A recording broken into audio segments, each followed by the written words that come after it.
We met up with Karen James, who is Head of Student Support, Health and Wellbeing, Darcy Anderson, who is President of Canterbury Christ Church Students' Union, and Annika Stevens, who is a Student Support and Health and Wellbeing Advisor, to see what they had to say on this topic. I'm Karen James, I'm Head of Student Support, Health and Wellbeing here at the university. That covers counselling, disability support, financial support, general wellbeing and occupational health. I'm Darcy Anderson and I'm President of Christ Church Students' Union, so that involves looking after everything to do with the Students' Union. I'm also Chair of the Board of Trustees for the union. Hi, I'm Annika Stevens, Student Support and Wellbeing Advisor, and I'm the first point of contact for students who may wish to discuss any concerns that they may have here. Okay, what regulations does the university have when it comes to sort of lad behaviour or inappropriate behaviour, like sexual harassment, sexual bullying, things like that?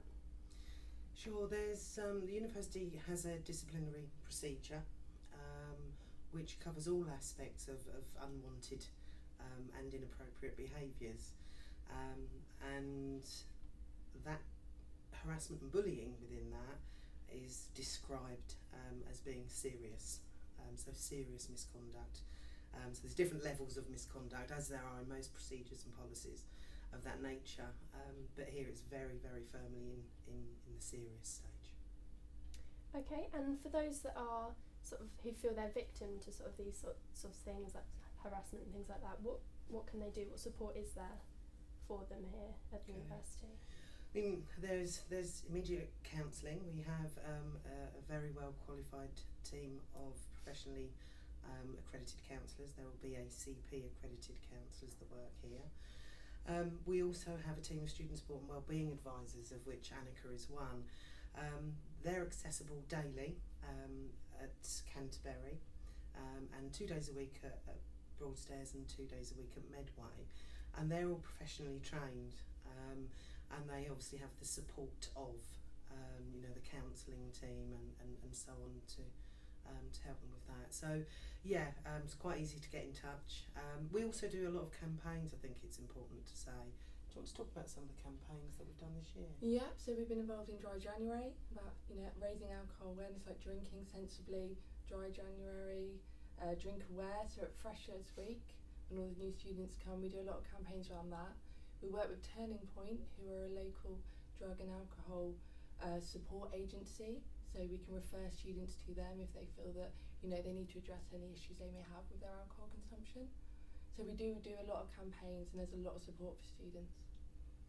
Also, we looked today actually before coming in, just if you googled harassment, and even from the external facing web pages, it takes you directly to the Student Support Health and Wellbeing web pages and directs you where to go and what to do, so that you can get the appropriate advice and support. Internally also, if you went onto the iZone frequently asked questions, again it takes you directly to our pages. So we're hopeful that with emails, iZone, website searches and so on, that students can find where we are.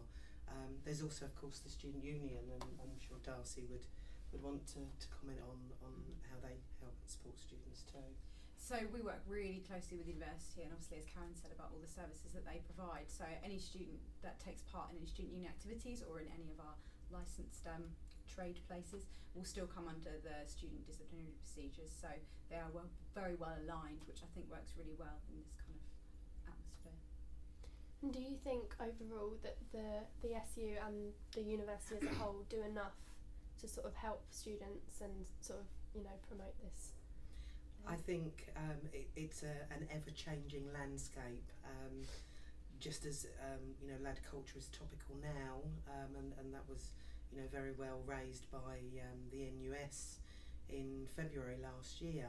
I think it's ever changing and ever evolving. I think if you looked at support and advice services in universities 5 years ago, they're quite different to where they are now, and Annika's explained the kind of things that we do. So I think, we would want to keep evolving, keep changing, and to keep doing more. I just think I completely agree with Karen. Lad culture is an ever emerging topic that is a really big issue right now. But I think there's always more, you know, that we can do and we should be doing. So I think that, you know, as this topic emerges, there will be things initiatives that we start to do, campaigns that we already do. I just think we need to further the work that we do with the university in order to, you know, tackle any issues that may arise for students.